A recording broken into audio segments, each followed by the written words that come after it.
Hello students. आज का हमारा टॉपिक है इंस्ट्रक्शन सेट के सेकंड ग्रुप अर्थमेटिक ग्रुप का। अर्थमेटिक ग्रुप में टोटल 20 इंस्ट्रक्शंस आते हैं लगभग। अर्थमेटिक ग्रुप में वो सभी इंस्ट्रक्शंस आते हैं जिसमें अर्थमेटिकल ऑपरेशंस होते हैं। अर्थमेटिकल ऑपरेशन में पता है कि क्या होता है, जैसे कि एडिशन, सब्ट्रैक्शन या फिर इंक्रीमेंट या डिक्रीमेंट करना। तो इसमें से हम एक एक करके इंस्ट्रक्शंस को पढ़ते जाएंगे। यहाँ पे हमने लिखा है कि ये निमोनिक्स हमारा है और ये इसके ऑपरेशंस हैं। निमोनिक्स में हम पहला इंस्ट्रक्शन लेते हैं जैसे कि ऐड आर का। सिंपल है ये ऐड आर, जिसमें आर जो होता है एक किसी भी रजिस्टर्स को इंडिकेट करता है। यहाँ पे हम जीपीआर में से किसी भी रजिस्टर का नाम रख सकते हैं, जैसे कि बी, सी, डी या फिर एच एल। तो ऐड आर मीन्स हो जाएगा add the content of register R to the accumulator contents. Add का ऑपरेशन करना है। हमें पता है कि ऐड ऑपरेशन करने के लिए कम से कम 2 डेटा होना चाहिए, जिसमें कि एक डेटा एक्यूमुलेटर का डेटा होता है, दूसरा किसी भी रजिस्टर या किसी भी मेमोरी या फिर डायरेक्टली हम डेटा को गिवन कर सकते हैं। तो यहाँ पर रजिस्टर आर के थ्रू दूसरे डेटा को बताया जा रहा है जो कि एक्यूमुलेटर के कंटेंट्स के साथ ऐड करने हैं। अर्थमेटिकल या कोई भी लॉजिकल ऑपरेशन हो, उसमें एक डेटा हमारा एक्यूमुलेटर में ही होता है। तो इसलिए इसका जो मीनिंग हो जाएगा कि दूसरा डेटा कहाँ पर है उसको बस हमें बताना होता है। तो जो कि इस इंस्ट्रक्शन के थ्रू बताया जा रहा है। ऐड आर का मतलब है कि आर के डेटा को ऐड करना है एक्यूमुलेटर के डेटा में। तो आर कुछ भी हो सकता है यहाँ पर, जैसे कि बी, सी, डी या ई, एच, एल, कोई भी रजिस्टर हम यहाँ पे ले सकते हैं। तो इसका मीनिंग हम बता चुके हैं। Add the content of register R to the accumulator contents. यहाँ पे हम इसको शॉर्ट में लिखे हैं कि A means accumulator plus register R का डेटा, दोनों का डेटा ऐड होता है और फाइनली जो रिज़ल्ट आता है वो ए मीन्स कि एक्यूमुलेटर में ही स्टोर हो रहा है। यहाँ पे देखिए हमने लिखा है रिजल्ट स्टोर इन एक्यूमुलेटर। तो ये क्लियर है। अब नेक्स्ट है ऐड एम। ऐड एम में यहाँ पे जो दूसरा डेटा हमारा बताया जा रहा है इस इंस्ट्रक्शन में, वो मेमोरी के थ्रू बताया जा रहा है। एम से यहाँ पे मेमोरी हो गया कि मेमोरी में डेटा हमारा है, लेकिन मेमोरी के किस लोकेशन में डेटा है ये पता नहीं है, और दूसरा डेटा हमेशा एक्यूमुलेटर का ही होगा। तो इसका जो मीनिंग होगा कि add the content of memory to the accumulator content. But memory के किस लोकेशन से ये डेटा ऐड किया जाएगा, उसका एड्रेस क्या है, तो हम बताए हैं कि मेमोरी के केस में हमेशा माइक्रोप्रोसेसर एचएल पेयर से ही उसके एड्रेस को कंसीडर करता है। तो जैसे कि यहाँ पे लिखे हैं at the memory content which address is given by HL register pair to accumulator या विद एक्यूमुलेटर। तो यहाँ पे हो जाएगा ए प्लस एम मीन्स कि एक्यूमुलेटर के डेटा में हम मेमोरी के डेटा को ऐड कर रहे हैं, मेमोरी के उस डेटा को ऐड कर रहे हैं जो एचएल रजिस्टर पेयर में जिसका एड्रेस गिवन है, और वहाँ जो भी एड्रेस यहाँ पे गिवन होगा उस लोकेशन में जो डेटा लिखा गया होगा उस डेटा को एक्यूमुलेटर के डेटा से ऐड किया जाता है, और फाइनली जो रिज़ल्ट आता है वो फिर से एक्यूमुलेटर में ही स्टोर होता है। इसका मतलब ये है। नेक्स्ट है थर्ड एडीआई डेटा हमारा यहाँ पर 8 बिट का होगा। ये इंस्ट्रक्शन जो है इसमें ये बताया जा रहा है, ये आई से एडी से हो गया ऐड, आई से हो गया इमीडिएटली, और यहाँ पे डेटा अगर दिया रहता है तो वो डेटा हमेशा गिवन डेटा कहलाता है। इसका मतलब हो जाएगी जैसे कि इसमें हमने देखा कि हमारा दूसरा डेटा रजिस्टर में था, फिर यहाँ पे दूसरा डेटा मेमोरी में था। यहाँ पे डेटा ना रजिस्टर में है ना मेमोरी में, डेटा को हम डायरेक्टली गिवन कर रहे हैं। तो डायरेक्टली जब गिवन करेंगे तो यहाँ पे इसीलिए यहाँ पे लिखा है इमीडिएटली गिवन डेटा। तो अब हमें फिर से क्लियर है कि एक डेटा तो हमारा एक्यूमुलेटर में है ही, दूसरा डेटा ये हो जाएगा, दोनों को हमें ऐड करना है और रिजल्ट फाइनली एक्यूमुलेटर में ही जाके स्टोर होगा। जैसा कि यहाँ पे लिखे it means add given data immediately with accumulator data. इसका यहाँ पे मतलब है A plus given data equal to A means कि एक्यूमुलेटर का डेटा प्लस गिवन डेटा जो यहाँ पे 8 बिट का डेटा दिया गया है, उस फाइनली ऐड होने के बाद इस जो रिज़ल्ट आएगा वो एक्यूमुलेटर में ही स्टोर हो जाएगा।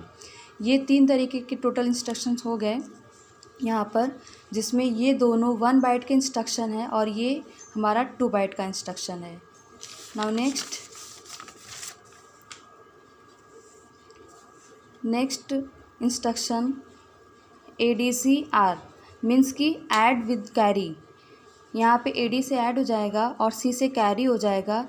R तो किसी भी रजिस्टर को डिनोट करता है। R का यहाँ पे मान जो हम बार बार बता रहे हैं कि कोई भी रजिस्टर GPR का कोई भी रजिस्टर हो सकता है, जैसे कि वो B हो सकता है, C, D, E या फिर HL।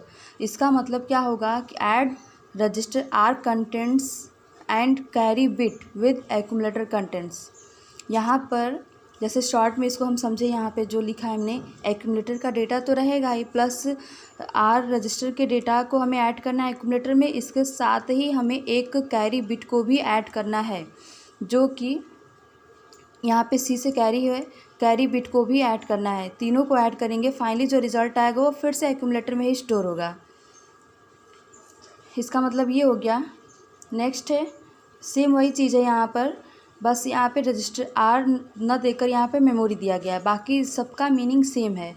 यहाँ पे क्या है, ADCM मीन्स कि add with carry off the memory content. इसका मतलब हो जाएगा add the memory contents which add, memory यहाँ पे है तो इसका एड्रेस हम बार बार बता रहे हैं कि इसका एड्रेस हमेशा, मेमोरी का एड्रेस अगर डायरेक्टली गिवन नहीं है तो इनडायरेक्टली वो हमेशा HL पेयर से ही उसके एड्रेस को कंसिडर करता है, अंडरस्टूड करता है माइक्रो प्रोसेसर। तो यहाँ पे मेमोरी कंटेंट्स हो जाएगा which address is given in HL register pair plus carry bit plus to the accumulator contents. Means कि एक्यूमुलेटर कंटेंट्स में हमें मेमोरी कंटेंट्स और कैरी बिट तीनों को ऐड करना है। तो यहाँ पे हमने शॉर्ट में लिख दिया A + M + C = A। Means कि फाइनली जो रिज़ल्ट आता है वो हमेशा एक्यूमुलेटर में ही स्टोर होता है। नेक्स्ट है ACI डेटा हमेशा 8 बिट का रहेगा। यहाँ पर I यहाँ पर इमीडिएट को शो कर रहा है, जो अभी फॉर्मेट हमने पिछले में बताया है I। तो C से यहाँ पे फिर से कैरी ही है, A से हमारा ऐड हो गया। मीन्स कि यहाँ पे अब हमारा क्या है, जो रजिस्टर R और M के थ्रू हम डेटा को दे रहे थे, अब यहाँ पे डेटा हमारा सिर्फ गिवन होगा और बाकी सब कुछ सेम रहेगा। जैसे कि यहाँ पे हम बता सकते हैं कि A plus given data 8 bit का प्लस कैरी बिट, तीनों को हम ऐड करेंगे एक्यूमुलेटर, और फाइनली रिजल्ट जो आएगा वो एक्यूमुलेटर में जाएगा। इसको हम, इसका मीनिंग बता सकते हैं, add the immediately given data to the accumulator with carry. Okay, it's clear. Now next, subtraction. SUB से मीनिंग होता है सब्ट्रैक्शन का। यहाँ पे अब स्टार्ट होता है सब्ट्रैक्शन R। मीन्स कि R यहाँ पे कोई भी रजिस्टर हो सकता है, तो किसी भी रजिस्टर के डेटा को हमें सब्ट्रैक्ट करना है। सब्ट्रैक्ट करने के लिए फिर से हमें 2 डेटा चाहिए, जिसमें कि दूसरा डेटा हमेशा हमारा, पहला डेटा हमेशा हमारा एक्यूमुलेटर में होता है, तो हमें सब्ट्रैक्ट करना है। तो सब्ट्रैक्ट करने में हमें ये ध्यान रखना है, जैसे हम बार बार बता रहे हैं कि एडिशन में जैसे हमने सबसे पहले A को लिखा है, हम एक्यूमुलेटर के डेटा में इन सबको ऐड करते हैं। रिजल्ट तो हम किसी भी तरीके से ऐड करेंगे सेम आएगा, लेकिन हमेशा हम ये बताते हैं कि एक्यूमुलेटर के डेटा में ऐड कर रहे हैं। उसी तरीके से जब सब्ट्रैक्शन करेंगे तो हमेशा एक्यूमुलेटर के डेटा से ही हम अपने दूसरे डेटा को सब्ट्रैक्ट करते हैं। तो इसमें क्या होगा, subtract register R contents from accumulator contents. Means कि एक्यूमुलेटर के कंटेंट्स में से हमें दूसरे डेटा को अपनी सब्ट्रैक्ट करना होता है। जैसे कि यहाँ से देख सकते हैं A - R = A। मीन्स कि इनका फाइनली जो रिजल्ट आएगा वो एक्यूमुलेटर में ही स्टोर होगा। नेक्स्ट है सब्ट्रैक्ट M। इसका फिर से वही मतलब हो जाएगा A - M = M, जिसमें हम एक्यूमुलेटर में से मेमोरी के कंटेंट्स को घटा रहे हैं और M का जो लोकेशन होगा वो फिर से वो क्या होगा, HL रजिस्टर पेयर द्वारा पॉइंटेड किया जाएगा। हमेशा हम बता रहे हैं आपको कि यहाँ पे हमें मेमोरी में, हम मेमोरी की बात करेंगे तो मेमोरी के किसी पर्टिकुलर लोकेशन की बात करेंगे और उस लोकेशन पे कोई हमारा डेटा होगा, उसी डेटा को ही हमें घटाना होता है या फिर जोड़ना होता है। लेकिन उसका एड्रेस यहाँ पे गिवन नहीं है, तो उस एड्रेस को हम हमेशा हम HL रजिस्टर पेयर से ही कंसीडर करेंगे। तो इसको हम लिख सकते हैं subtract memory content which address is given या pointed by HL register pair from accumulator contents. Next SUI data means कि subtract immediately given data. Means कि यहाँ पे डेटा गिवन है और उसको हमें सब्ट्रैक्ट करना है, तो एक्यूमुलेटर के डेटा से ही हमें सब्ट्रैक्ट करना है। तो A - गिवन डेटा = A हो जाएगा। ओके, नाउ नेक्स्ट SBBR, जिसमें R से रजिस्टर है, SB से सब्ट्रैक्ट है और B से यहाँ पर, इस वाले B से यहाँ पर बोरो है, बाकी इसका मीनिंग सब्ट्रैक्ट है।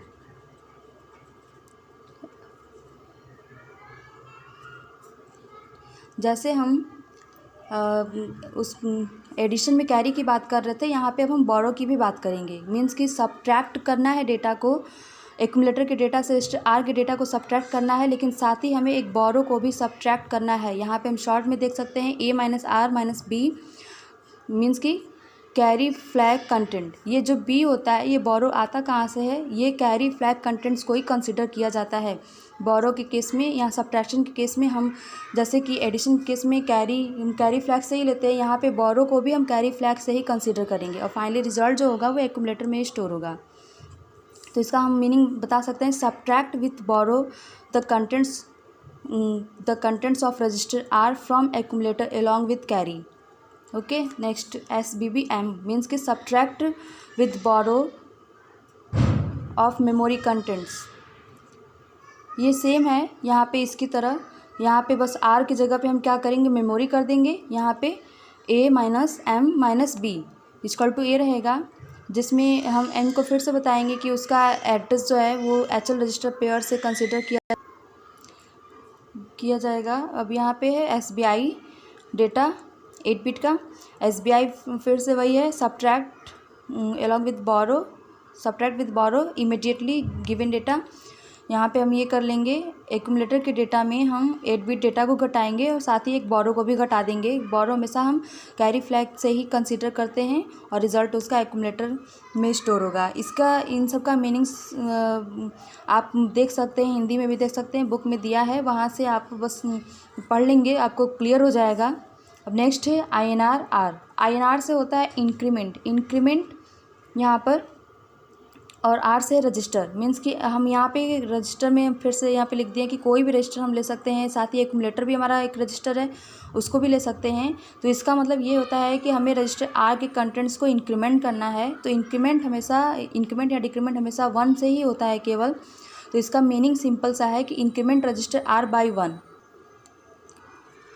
1 यहाँ पे मीन्स कि किसी भी रजिस्टर के डेटा को हम 1 से इंक्रीमेंट कर सकते हैं। जैसे एग्जांपल हम लेकर बता सकते हैं आपको कि अगर हम यहाँ पे INR B कर रहे हैं, INR B, और B में डेटा अगर हमारा 05 है, 05H स्टोर है, अगर B रजिस्टर में पहले से डेटा स्टोर है, अगर INR B हम उसको लिख देते हैं तो वो उसका डेटा 06 हो जाएगा। 1 से इंक्रीमेंट होके अब वो डेटा 06 हो जाएगा। अब नेक्स्ट है INR M। सेम उसी तरीके से है कि हमें अब यहाँ पे रजिस्टर के डेटा को इंक्रीमेंट ना करके मेमोरी के डेटा को इंक्रीमेंट करना है बाई 1 से। जो किस मेमोरी के डेटा को, अब उसका एड्रेस हम कहाँ से लेंगे, फिर से HL पेयर से लेंगे। जैसे हमने एग्जांपल में यहाँ पे दिखा भी दिया है कि मेमोरी हमारा 2000H है, उसमें डेटा 5C है। तो अगर INR M हम करते हैं तो INR M का डेटा जो 5C पहले से स्टोर्ड है वो INR M करने पे वो 1 से इंक्रीमेंट होकर 5D हो जाएगा। कहाँ का डेटा, वो 2000H का ही। ये 2000H हमारा अगर HL पेयर में लिखा होगा तो मीन्स कि 2000 उस समय अगर HL पेयर में 2000 है तो 2000H के डेटा को इंक्रीमेंट करेगा। अगर यहाँ का लोकेशन कुछ और होता तो वो उस लोकेशन के डेटा को 1 से इंक्रीमेंट कर देता। Now next DCR। Same increment की तरह DCR है डिक्रीमेंट, बस यहाँ पे हमें जो इंक्रीमेंट कर रहे थे अब यहाँ पे हमें क्या करना है, डिक्रीमेंट करना है। DCR R में रजिस्टर R के कंटेंट्स को 1 से इंक्रीमेंट करना है, DCR M में मेमोरी के कंटेंट्स को 1 से डिक्रीमेंट करना है। उसके बाद नेक्स्ट है हमारा INX RP में X हमारा जो होता है वो हमेशा रजिस्टर पेयर को इंडिकेट करता है। RP यहाँ पे लिखा भी है रजिस्टर पेयर। यहाँ पे रजिस्टर पेयर कोई एक नाम दे दिया जाएगा, जैसे कि कोई भी रजिस्टर B या फिर D यहाँ पे हम ले सकते हैं। INX अगर जैसे हम यहाँ पे लिखते हैं INX इसको B या फिर INX D, तो ये क्या होगा कि increment register pair contents by 1 means कि यहाँ पे हम पूरे एक रजिस्टर पेयर के डेटा को इंक्रीमेंट करते हैं। तो रजिस्टर पेयर की हम जब भी बात करेंगे तो उसमें रजिस्टर पेयर में हमेशा 16 बिट का एक डेटा ही होता है, जो कि हमेशा एक एड्रेस होता है। तो उसको अगर हम इंक्रीमेंट करना चाहेंगे तो वो पूरे डेटा की 16 बिट डेटा की बात करेंगे तो जैसे 16 बिट डेटा हमारा यहाँ पे क्या हो जाएगा 2000, तो उसको जब 1 से इंक्रीमेंट करेंगे तो वो 2001 होगा केवल। यहाँ पे हमें ये समझना है कि ऐसा नहीं कि एच और एल दोनों का अलग अलग इंक्रीमेंट होगा, ये पूरा 16 बिट के डेटा को इंक्रीमेंट करने की बात की जा रही है यहाँ पे। रजिस्टर पेयर हमेशा 16 बिट के डेटा के लिए यूज किया जाता है, इसलिए 2000 है तो 2000 जब उसको इंक्रीमेंट करेंगे 1 से तो वो 2001 हो जाएगा। सेम DCX-RP है। DCX-RP में हमें किसी भी रजिस्टर पेयर के डेटा को 1 से डिक्रीमेंट करना है तो जैसे कि हम यहाँ पे बी और डी फिर से लिखेंगे, अगर एच भी लिख सकते हैं, तो उसका पूरा 16 बिट का डेटा, जैसे यही एग्जांपल ले लेते हैं, उस डेटा को हमें DCX-H अगर कर रहे हैं तो यहाँ पे हमें उसको 1 से डिक्रीमेंट करना होता है। तो 1 से डिक्रीमेंट करेंगे तो उसका डेटा अब क्या हो जाएगा, HL पेयर में फिर से 1 FFF, इसमें से जब 1 घटाएंगे तो इसका मान इतना ही आएगा। यहाँ पे हमने एग्जांपल जो लिया था वो INX H के लिए है, ये एग्जांपल यहाँ पर। अब नेक्स्ट है DAD-RP। DAD-RP जिसमें D डायरेक्ट है, AD से हमारा एडिशन हो जाएगा, direct addition of register pairs. तो इसमें ये होता है कि जैसे इस इंस्ट्रक्शन इस तरीके से हो सकता है DAD-B या DAD-D। तो इसका मतलब ये होता है कि हम डायरेक्ट एडिशन जो करते हैं वो HL रजिस्टर पेयर के साथ करते हैं। अगर ये वाला इंस्ट्रक्शन लेते हैं तो HL रजिस्टर पेयर के साथ हम BC पेयर को ऐड करेंगे, अगर ये इंस्ट्रक्शन लेते हैं तो HL पेयर के साथ हम D रजिस्टर पेयर के डेटा को ऐड करेंगे। और फाइनली जो रिजल्ट आएगा इनका 16 बिट का ही आएगा। तो 16 बिट के डेटा को हम HL रजिस्टर पेयर में ही स्टोर करेंगे, क्योंकि एक्यूमुलेटर में तो स्टोर कर नहीं सकते हैं। तो ये रिज़ल्ट हमेशा HL रजिस्टर पेयर में ही स्टोर होता है। ये डायरेक्ट एडिशन होता है, 16 बिट डेटा के लिए यूज किया जाता है, जिसका रिज़ल्ट हम HL रजिस्टर पेयर में स्टोर करते हैं। Thank you.